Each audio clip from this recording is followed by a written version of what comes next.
विराजमान हमारे पार्टी के वरिष्ठ और हम सब के मार्गदर्शक, केंद्र में मंत्री रहे आदरणीय जसवंत सिंह जी,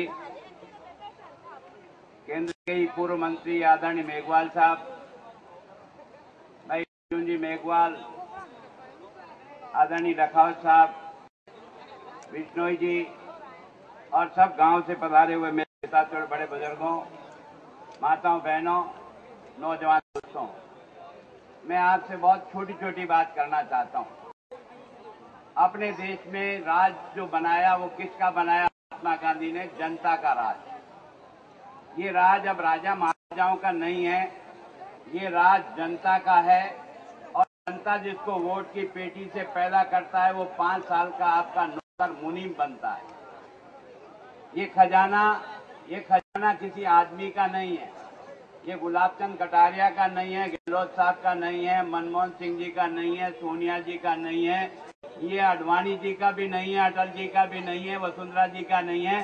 ये खजाने के मालिक आप जो सब बैठे हो ना, इस मुल्क के मालिक जो अपने टैक्स का पैसा देते हैं, जो आप एक एक पाई टैक्स का जो जमा कराते हैं, चाहे बस में जाते हैं, चाहे ट्रेन में जाते हैं, चाहे कपड़ा खरीदते हैं, चाहे चांदी खरीदते हैं, चाहे कुछ भी सामान, साबुन, तेल जो खरीदते हो, उस सारे में से जो टैक्स इकट्ठा होता है, चाहे पेट्रोल खरीदो, चाहे डीजल खरीदो, उसका जो टैक्स पैसा है वो सारा जाकर के जयपुर के खजाने में इकट्ठा होता है, दिल्ली के खजाने में इकट्ठा होता है। इसलिए मुल्क के मालिक तेरे से मैं प्रार्थना कर रहा हूँ कि कम से कम तू इस खजाने का मालिक है, तेरे पसीने का खजाना है, कम से कम इसकी देखभाल करने का भी तेरा धर्म बनता है। भगवान के लिए यार इस तेरे खजाने को देख और संभाल ले, इतना तेरे से प्रार्थना करने के लिए आज तेरे बीच में आया हूँ।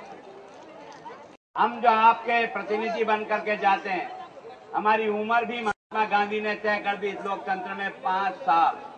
5 साल से ज्यादा गुलाब चंद कटारिया रहना चाहे तो रह नहीं सकता, अशोक गहलोत जी रहना चाहे तो रह नहीं सकते, मनमोहन सिंह जी रहना चाहे तो रह नहीं सकते।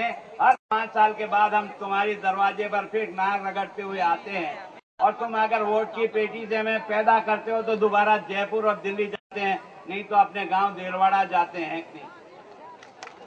जब इतना बड़ा अधिकार तेरे पास है, भले आदमी ठंडे दिमाग से सोच, में प्रार्थना करो मेरी बात जचे तो साथ ले जाना, नहीं जचे तो इसी जम पे छोड़ जाना, कोई चिंता की बात नहीं। जब मुल्क बर्बाद हो रहा तो तेरा मेरा साथ ही हो रहा, मैं अकेला थोड़ी मरूंगा, तुम भी मेरे साथ मरना ही पड़ेगा।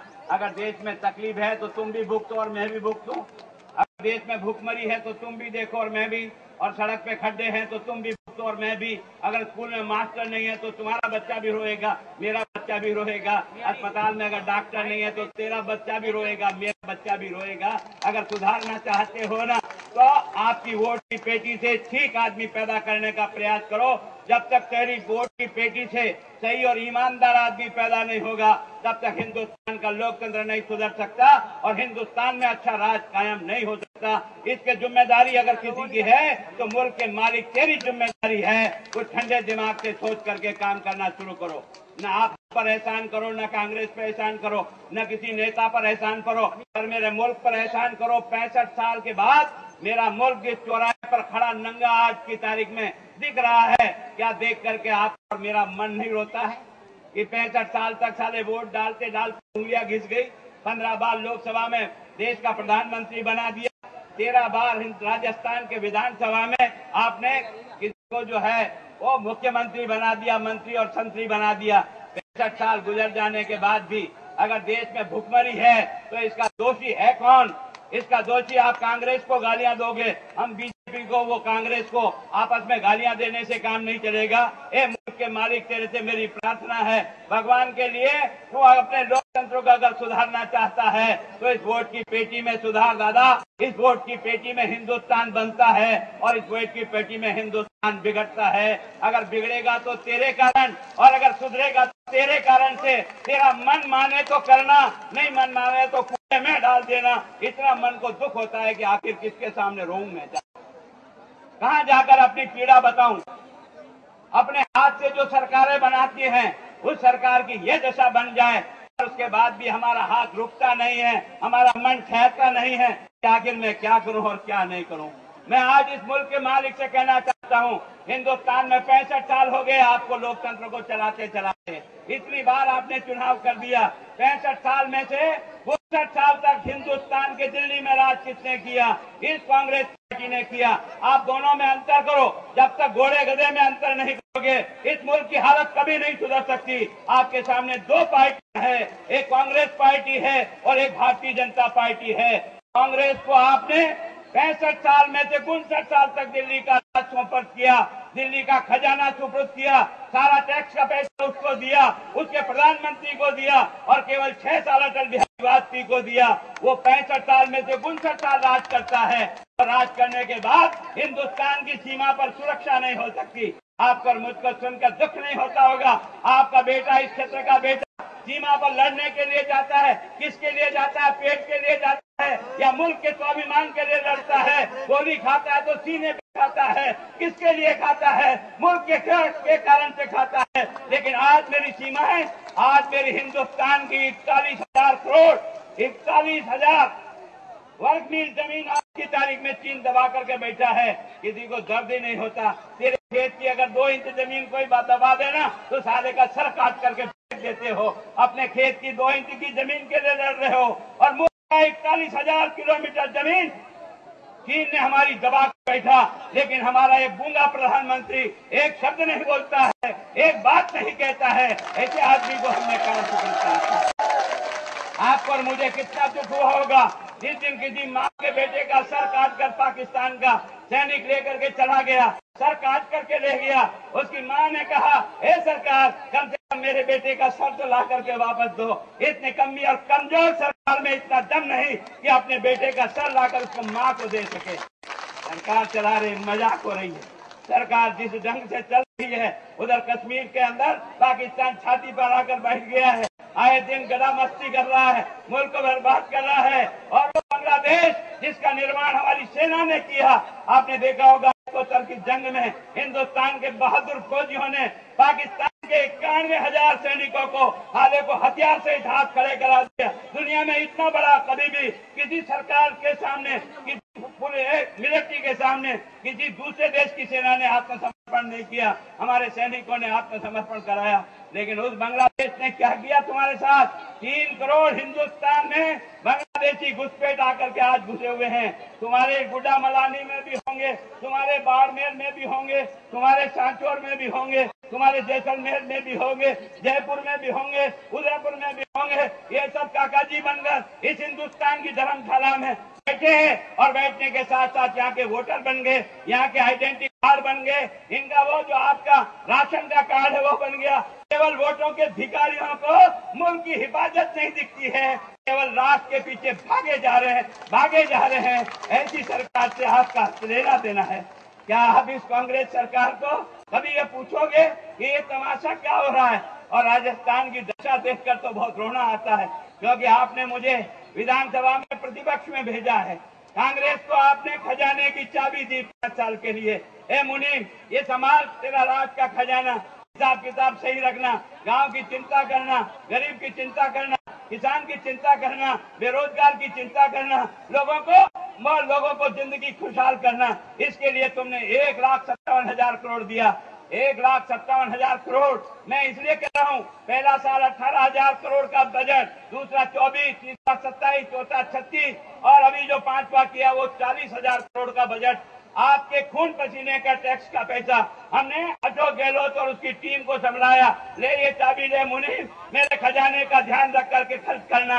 ए मुल्क के मालिक, तेरे से प्रार्थना करता हूँ, लोकतंत्र में 5 साल के बाद ए मुल्क के मालिक, तेरे ये जो तेने मुनीम लगाया है, इस मुनीम से हिसाब किताब तो मिला रहे यार। चोपड़ा तो खोल के देख कि तेरे पैसे का उपयोग हुआ या तेरे पैसे का टाका मारने का धंधा हो गया। इसका फैसला कौन करेगा?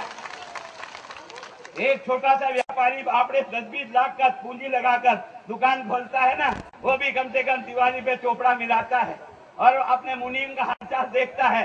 मुनीम ने कमा के दिया तो तनख्वाह बढ़ाता है मुनीम के, और अगर अंदर टाँका मारा तो काला मुंह करके साले नौकरी से बाहर निकालता है। ये मुल्क के मालिक, तू भी अपने मुनीम का 5 साल का चोपड़ा उठा, और अगर तुझे लगता है कि इसने अच्छा काम किया, इसने गांव की चिंता की, गरीब की चिंता की, बेरोजगार की चिंता की, किसान की चिंता की, गांव की सड़क बनाई, गांव का बिजली गाई, तो इसको आप वोट दो, कोई चिंता की बात नहीं। लेकिन 4.5 साल तक टाका मार धंधा होता रहा, और उसके बाद हिसाब जब पूछेगा ना, तो तुझसे मैं उम्मीद करता हूं, मैं इसलिए नहीं उम्मीद करता हूं कि आप मुझे वोट दे करके मुझे जिताना। तेरे मन में आए तो सोचना, नहीं आए तो कूड़े में पड़ो। आप और हम सब हिंद महासागर में डुबकी लगाने एक साथ जाएंगे, मैं अकेला थोड़ी मरूंगा।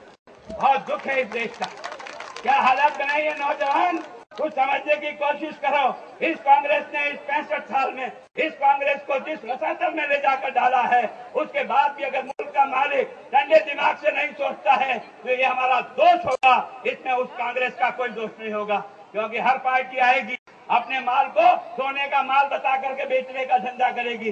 बीजेपी आएगी, कहेगा हम बहुत अच्छे, हम बहुत अच्छे। वो आएंगे, वो भी कहेंगे हम बहुत अच्छे, हम बहुत अच्छे। ये मुल्क का मालिक दोनों को रगड़ के देख यार, सोना कौन सा है और कतीर कौन सा है, कम से कम समझ में तो आ जाएगा क्या चीज हो रहा है। क्या दशा बनाई है ना। 1,57,000 करोड़ रुपया इसको दिया। आप अगर 200 विधानसभा है राजस्थान में, गुड़ामालानी भी एक विधानसभा है, इस 200 का भाग ले आओ, एक विधानसभा में 700 करोड़ रुपया आता है, 700 करोड़ रुपया। और मैं आपको गारंटी से कहता हूं, अगर 300 करोड़ रुपया भी आपकी विधानसभा को दे करके कोई ये कहे कि तुम ऐसी योजना बनाओ यहाँ की हर पंचायत की आवश्यकता की पूर्ति हो जाए, मैं आपको गारंटी लेकर के दे जा रहा हूं। अगर 5 साल आपने मौका दिया ना, एक भी मांग आप दोबारा नहीं कर सकते, इसकी गारंटी गुलाब चंद कटारिया लेकर के जाने वाला। मजाक करिए। एक विधानसभा में 500 करोड़, एक आपकी पंचायत में 10 करोड़ से लेकर 20 करोड़, इतना पैसा आपके पास है, उसके बाद भी विकास नहीं होता है। इस सरकार ने क्या काम करके दिखाया आपको सुन के ताज्जुब होगा। नौजवान, मैं तुझे इससे ललकार रहा हूं कि नौजवान क्या चाहता है, ये बूढ़ा बाप क्या चाहता है, मेरा छोरा कहीं नौकरी पे लगे, मेरे बुढ़ापे का सहारा बनेगा, इसकी शादी के बाद बाल बच्चों को पालेगा। लेकिन राजस्थान में बाल बच्चे पालने का धंधा हुआ है क्या? नौकरी मिली है क्या तुझे? मैंने राजस्थान की विधानसभा में एक प्रश्न लगा करके पूछा, अशोक गहलोत को पूछा, तुम वित्त मंत्री हो ना, तुमने हर साल बजट पेश किया राजस्थान की विधानसभा में, मुझे ये बताओ तुमने हर साल बजट में कितने बच्चों को नौकरी देने की घोषणा तेरे बजट भाषण में की? उसने जोड़ करके मुझे बताया, पहले साल के बजट में 65,000 नौजवानों को नौकरी लगेगी, दूसरे साल में 67,000 को लगेगी, तीसरे साल में 92,000 को लगेगी, चौथे साल में 81,000 को लगेगी, और 5वें साल जब भी गया 1,45,000 बच्चों को नौकरी लगेगी। इन सबको जोड़ लो भैया, ये 4,05,000 नौकरियां बनती है इन 5 साल के बजट में। अगर 4 लाख बच्चों को नौकरी मिलती, चाहे बच्चा तुम्हारा होता चाहे पड़ोस के गांव का होता, लेकिन जिस बच्चे को भी नौकरी लगती उसके 5 बाल बच्चे तो कम से कम रोटी खाते, उसका बूढ़ा बाप तो कम से कम जिंदगी गुजारता। लेकिन इसको कोई चिंता नहीं इस बात की, तेरे पास पैसा पड़ा है, तेरे पास बजट पड़ा हुआ है, और तू उसको बच्चे को नौकरी नहीं लगाता है, और बार बार इंटरव्यू और बार बार धमाले करता है। बताए ये मास्टर कितनी परीक्षा देगा? पहला तो बीएड में परीक्षा देने जाएगा, फिर बापड़े का बीएड में एडमिशन होगा, और जब बीएड में एडमिशन होता है ना, जब वो हनुमान जी को प्रसाद चढ़ाने जाता है, मेरा बीएड में एडमिशन हो गया, बीएड में एडमिशन हो गया, फिर साला अपना खेत गिरवे रखता है, और फिर उसके बाद आपने देखा कि वो बीएड करता, पास हो जाता है, फिर वापस एक दूसरी परीक्षा होती है टेट। ये टेट क्या बीमारी है, समझता नहीं है। राजस्थान का मुख्यमंत्री, तुझे मैं चुनौती देता हूँ, क्या हिंदुस्तान में जितने राज्य हैं उन सब राज्यों में टेट लागू है क्या? मुझे कम से कम इसका नाम बता दे, कौन कौन से राज्य ऐसा जिसने टेट स्वीकार नहीं किया? कोई जरूरी था क्या राजस्थान में टेट स्वीकार करके इन बच्चों के ऊपर तू इस तरह से घास गिरा करके खड़ी कर देता है? और टेट लेने के पहले तेने ये क्यों नहीं कहा कि 60% से कम अंक आएंगे वो बच्चा अयोग्य होगा, उसको नौकरी नहीं मिलेगी? जब परीक्षा दिया उस समय ये कोई तुमने वादा नहीं किया, और बाद में जब पास हो गया तो तुमने कहा 60% अंक नहीं आए इसलिए कोई भी बच्चा मास्टर नहीं बन सकता। अरे आपको सुन के ताज्जुब होगा। मैंने राजस्थान की विधानसभा में पूछा, राजस्थान में मास्टरों के कितने पद खाली हैं? इसने कहा 1,14,000 मास्टरों के पद खाली है।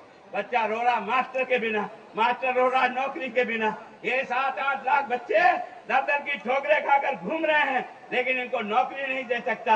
उस अशोक गहलोत को आप वोट दोगे और वो आपको दे क्या रहा है? 500 रुपये बुढ़ापे के ले जाओ। अरे 500 रुपये में नहीं पड़ेगा, इस बच्चे की 12,000 की नौकरी लगेगा तो मेरे जैसे 24 आदमी का पालन पोषण हो जाएगा। तो वो काम तो नहीं कर रहा है और पैसा बचा करके लूट करके एक तरह से जनता को मूर्ख बनाना चाहता है। इस बात का फैसला कौन करेगा? इस बात का फैसला जनता आपको करना पड़ेगा।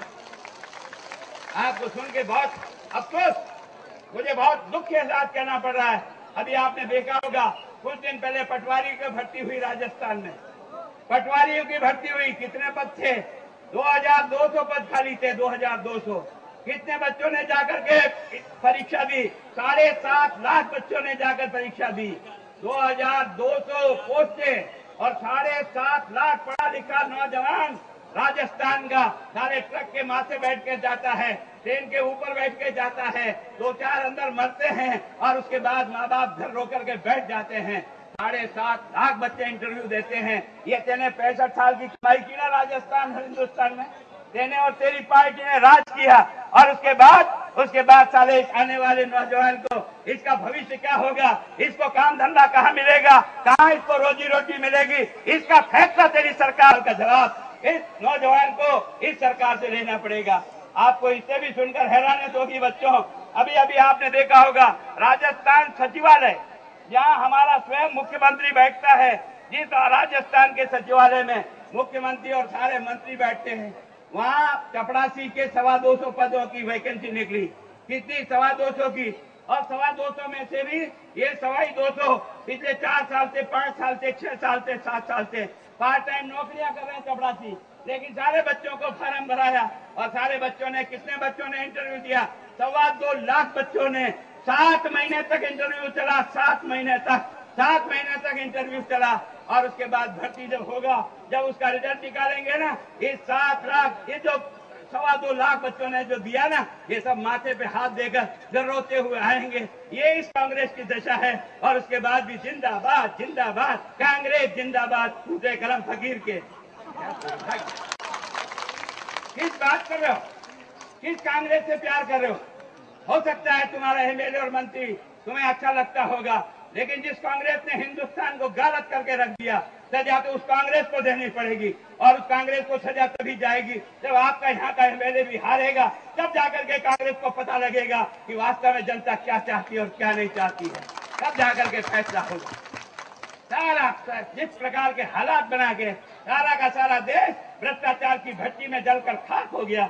ए मुल्क के मालिक, तेरे को तरस नहीं आती? तेरे को दुख नहीं होता कि तेरा खजाना लूट के खा रहा है बेईमान? और उसके बाद भी हम रोटी के दाने के लिए मोहताज होकर के घूम रहे हैं। मेरा बच्चा छोटी मोटी नौकरी के लिए फिरता फिर रहा है और ये डकैत जिस ढंग से इस देश को लूट रहे हैं। और आप गाली किसको दोगे? आप दोगे पटवारी जी को, क्योंकि पटवारी से नकल लेने गए 500 रुपया मांग लिया। आप जाओगे थाने में गए 2000 रुपये मांग लिए। आप जाओगे डॉक्टर के पास, वो 200 रुपये की फीस ले लेता है। आप जाओगे किसी और काम के लिए, कोई 200, 500, 700, 1000, 2000 रुपया मांग लेता है। उनको तो तुम चोर कहते हो। और ये जो डकैत ऊपर दिल्ली में बैठा है और जयपुर में बैठा है, इस डकैत को भी तो पूछो यार क्या हो रहा है, क्या हो रहा है देश का? जिस ढंग से इस देश को लूट खा रहे हैं, है ना। अब तक तो लगता था कई 150 करोड़ का हिसाब किताब होता था। पहला अपराध किया था कृष्णा मेनन ने, वो भी लाखों में। उसके बाद इंदिरा गांधी ने 60 लाख फर्जी उठाया बैंक से, वो नागर वाला कांड बन के खत्म हो गया। उसके बाद ये जो बफर टॉप हुआ था राजीव गांधी के टाइम पर, ये मात्र 65 करोड़ का था। इसके बाद चौथा प्रधानमंत्री आपने देखा होगा नरसिंह राव आया, अपने आप में अच्छा था, लेकिन इसका बच्चा जिसने यूरिया का एक दाना हिंदुस्तान में नहीं मंगाया और 250 करोड़ की चंपत लगा गया। ये तो खाते थे 150 करोड़, 250 तक आए थे। पर अब कांग्रेस की वर्तमान औलाद 1,76,000 करोड़ रुपया राजा खा गया। इस मुल्क के मालिक को कोई एहसास नहीं हुआ। अरे कोई दूसरा देश होता ना तो साले को फोड़ के फेंक देते, अब तक देश से उठा के फेंक देते। राज क्या चीज होती है? 1,76,000 करोड़, है ना, अगर तार में खा जाए, है ना, टेलीफोन में खा जाए। हिंदुस्तान का प्रधानमंत्री कोयले में 1,86,000 करोड़ रुपए का चंपत लगा जाए। अरे लिखना आता है क्या 1,86,000 करोड़? मेरे हिसाब से यहाँ अगर मैं कागज और पेन दूं ना तो 90% आदमी फेल हो जाए, क्योंकि बिंदिया कितनी लगती है इसका आता पता ही नहीं लगता है। जब करोड़ बनाते हैं तो हाथ लगता है, लाख बनाते हैं तो साथ होता है, 15 तो ये लगता है, मेरी उंगलियां ही 15 है। मां साहब ने मुझे इकाई दाई सैकड़ा हजार 10,000 लाख 10 लाख करोड़ 10 करोड़ अरब 10 अरब खरब 10 खरब नील 10 नील कदम 10 नील, अब का झकमारू का रखू उंगली। इतना पैसा कांग्रेस खा जाए और उसके बाद भी लोग हाँ जिंदाबाद जिंदाबाद अशोक गहलोत।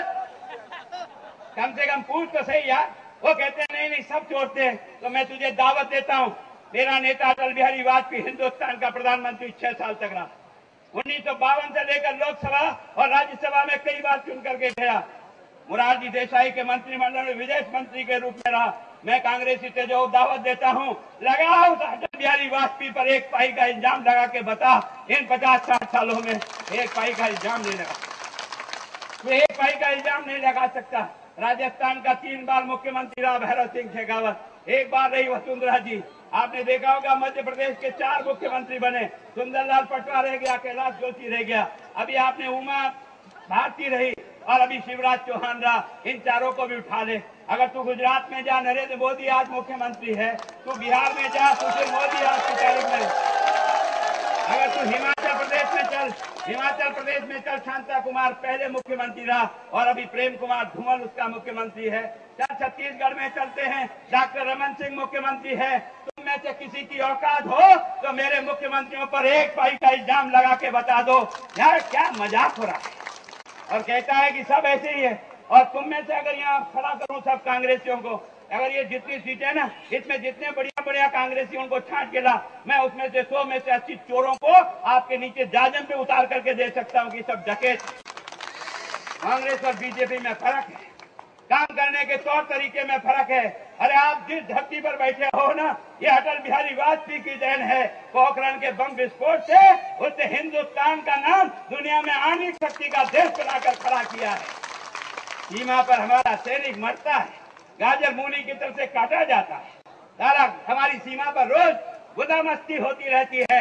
अटल बिहारी ने इस बात की चिंता नहीं की कि दुनिया का अमेरिका नाराज होगा कि रूस नाराज होगा, चीन हमारे से संबंध तोड़ेगा या इंग्लैंड तोड़ेगा। मैंने कहा तोड़ने दो, कोई चिंता की बात नहीं, लेकिन मेरी सेना शक्तिशाली सेना बनेगी और आणविक शक्ति संपन्न राष्ट्र बनाने का श्रेय अगर किसी को प्राप्त है तो आपके पास की पोखरण की धरती पर है, जिसने अपने सीने पर बम्बों को फोड़ा और फोड़ने के बाद हिंदुस्तान की सेना को ताकतवर बना के खड़ा किया। वो है अटल बिहारी वाजपेयी, वो है अटल बिहारी वाजपेयी। हिंदुस्तान में कांग्रेसियों, तुमने 59 साल तक दिल्ली में राज किया, लेकिन तूने मेरे गांव के विकास के लिए एक फुट्टी पाई दिल्ली से नहीं भेजी। लेकिन अटल बिहारी वाजपेयी ने प्रधानमंत्री सड़क योजना का नाम देकर हिंदुस्तान के प्रत्येक गांव को, चाहे बीजेपी का एमएलए जीता कि नहीं जीता, चाहे सरकार वह है कि नहीं है, जहां हमारा खाता नहीं खुला जिस विधानसभा में, उसमें भी हमने बराबरी के हिस्से से जनगणना के आधार पर गांव की सड़क बना करके आपको दी। उसका नाम अटल बिहारी सड़क में रखा है। तुम अपनी बाप दादाओं के नाम पर जो कर रहे हो ना, राजीव गांधी राजीव गांधी, जो भाटा देखो बोलता राजीव गांधी राजीव गांधी राजीव, क्या मजाक, क्या हो रहा है? ये कौन सी चीज चला रहे हो आप? राजीव गांधी हर चीज में दिखाई देता है। बाबा लाल बहादुर शास्त्री ने जिस बहादुरी से जंग लड़ा, जिस जंग से गरीबी से उसने हिंदुस्तान का मॉरल उठाया, एक जय जवान जय किसान का नारा देने वाला, एक 5 फीट हाथ की लाल बहादुर शास्त्री का एक पार्टिया इस हिंदुस्तान में कहीं दिखाई नहीं देता। क्या वो काबिल नहीं था? क्या ये तुम्हारी खानदान के लिए पार्टी हैं जिनके ऊपर तुम नेहरू जी, इंदिरा जी, राजीव गांधी लगा दो, और अब लगा दो सोनिया गांधी, और उसके बाद लगा देना राहुल गांधी, और वो बाद में उसका पोता और पड़पोते का नाम पहले लगा दो यार, बाद वाले लगाएंगे कि नहीं लगाएंगे? साला क्या तमाशा। इस मुल्क में सरदार पटेल नहीं होता ना तो मुल्क का नक्शा ही कुछ दूसरा आता। और उस समय देश का प्रधानमंत्री अगर नेहरू जी, अगर हमारा महात्मा गांधी गलती नहीं करता और नेहरू जी की जगह अगर सरदार पटेल को हिंदुस्तान का प्रधानमंत्री बना करके देता, आज हिंदुस्तान का नक्शा ही कुछ और दिखाई देता। पर मेरा दुर्भाग्य है कि जिस कांग्रेस पार्टी को हमने इस प्रकार का दिया, आज हिंदुस्तान का, राजस्थान का मुख्यमंत्री के आप हालचाल देखो। अभी आपको देख रहा ना कि ये ले जाओ फ्री, लैपटॉप ले जाओ 6,000 रुपया फ्री, आपको अगर साड़ी लुगड़ी ले जाना, पैसे नगद ले जाओ, फला ले जाओ, ये नगद वो नगद, ये 4.5 साल बाद क्यों याद आया? अगर तू गरीब की मदद करना चाहता था तो 4 साल पहले भी तेरी सरकार थी ना, तू मदद करता, कम से कम उस गरीब को उसका फायदा मिलता। लेकिन तू मदद नहीं करना चाहता है। तो हिंदुस्तान राजस्थान की गरीब जनता को तेरे पैसे का टुकड़ा फेंक कर वोट खरीद करके हिंदुस्तान के लोकतंत्र का अपमान करना चाहता है। इस बात को समझने की कोशिश करो। आपकी जेब में 500 और 1000 रुपया जरूर आ सकता है इन 2 महीनों में, लेकिन अगर तुम्हारा एक बेटा नौकरी लग जाता तो तेरा 40 वर्ष तक सेवा करके बेटा तेरा पेट भरता। ये 500 रुपया और 700 रुपये में तुझे टुकड़ा फेंक रहा है, क्या तमाशा है? और राजस्थान का मुख्यमंत्री जिस प्रकार के कर्तव्य कर रहा है, मैं आपको गिनाना चाहता हूं। अभी अभी आपने देखा होगा कहां लग रही रिफाइनरी, बाड़मेर में रिफाइनरी लग रही है। और आपने देखा होगा रोज रोज टीवी पर एक एडवर्टाइजमेंट आता है, एक चक्का घुमा रहा है, एक पेड़ा घुमा रहा है, एक पास में बहुत बड़ी बिल्डिंग खड़ी है। अरे मेरे बड़े आदमी, ये तो बताइए कौन सी बिल्डिंग का फोटो दिखा रहा है यार, बता तो सही कौन सी बिल्डिंग है? ये बाड़मेर में तो दिखती नहीं। ये चक्का कौन सा घुमा रहा है? रोज रोज टीवी पर ये जो चक्का दिखा रहा है, रिफाइनरी रिफाइनरी रिफाइनरी। और तूने देश के प्रधानमंत्री को बुला लिया, तेने केंद्र के पेट्रोलियम मंत्री को बुला लिया, तेने सोनिया गांधी को बुला लिया और तेने भूमि पूजन करा दिया। वो भूमि है कहाँ यार, बता तो सही रहे कम से कम, वो भूमि कहाँ है? बिना भूमि के, बिना तैयारी के, बिना किसी आधार के केवल जनता को चकमा कैसे दिया जाए और इस बोली वाली जनता को इस भाटे पर कैसे ताबूत लाया जाए, इस बात का नक्शा दिखा रहा है। रिफाइनरी रिफाइनरी आनी चाहिए। अगर केंद्र में सरकार तेरी, राजस्थान में सरकार तेरी, फिर ये तेरे को 4.5 साल क्यों लगे रे यार, जवाब तो दे। 4.5 साल लगने के बाद जो तेने एमओयू किया ना, 37,000 करोड़ रुपया अपनी जेब से भरना पड़ेगा। राजस्थान के लोग 15 साल तक भरते रहो ना, तब तक साला कर्जा नहीं उतरेगा। ये रिफाइनरी राजस्थान में लाकर मुफ्त बना रहा है। राजस्थान, गुजरात में रिफाइनरी लगती है, केंद्र सरकार पैसा लगाती है। बठिंडा में रिफाइनरी लगती है, केंद्र सरकार पैसा देती है। राजस्थान ऐसा है जिसमें सारा का सारा पैसा राजस्थान की गरीब जनता देगी। ये तुम्हारे साथ न्याय है क्या? इस न्याय के हिसाब में समझने की कोशिश करो। केवल आंखें बंद करके ठोका ठोकी मत करो, समझने का प्रयास करो। ये रिफाइनरी तुम्हारे लिए कब आएगी और कब नहीं आएगी, पर ये वोट जो 3 महीने बाद आ रहा है, ये आपको एक झांसा दिखा रहा है, मैं रिफाइनरी ला रहा हूं, मैं रिफाइनरी ला रहा हूं। इससे सावधान हो जाओ। अभी आपको लगा ना, जायल में गया अभी कुछ दिन पहले, किसको बुला लाया? सोनिया गांधी को बुला के लाया। क्या करेगा जायल में? हिमालय का पानी आएगा, हिमालय। ये 4.5 साल क्यों नहीं आया रे? ये 2 महीने में हिमालय का पानी लाएगा, तू पैदा करेगा यहीं पे। हिमालय का पानी आएगा, हिमालय का पानी से लोगों की प्यास बुझाना चाहता ना, तो वसुंधरा जी ने 2000 रुपए की स्वीकृति इस नागौर को बहुत पहले से दे रखी। नागौर में पानी आ चुका था, लेकिन उसके गांव को और कस्बों को जो पानी की लाइनें जानी थी, वो तूने रद्दी की टोकरी में फेंक दिया, योजना को आगे नहीं बढ़ाया। अब सवाल जनता ने जब तुम्हें ये किया कि नागौर की पानी का क्या हुआ, हमारा लिफ्ट का पानी गांव तक क्यों नहीं पहुंचा, हमारी टंकी तक पानी क्यों नहीं पहुंचा, तो मैंने कहा जनता नाराज हो जाएगी। इसलिए जनता को एक भाटा ला करके सोनिया गांधी की उपस्थिति में फोटो खिंचा करके, क्या आ रहा है? हिमालय का पानी आ रहा, हिमालय का पानी आ रहा। कहां से आएगा रे भले आदमी, क्यों चक्कर देता है? कम से कम सच तो बोल जाए। आश्चर्य मुझे, मैं एक अध्यापक हूं। आपने देखा होगा कुछ महीने पहले दूदू में हिंदुस्तान के प्रधानमंत्री मनमोहन सिंह जी को बुलाया गया, सोनिया गांधी को भी बुलाया गया। एक बहुत बड़ा फंक्शन हुआ और उस फंक्शन में 8 लैपटॉप बाजार से खरीद के ले गए। 8 लैपटॉप।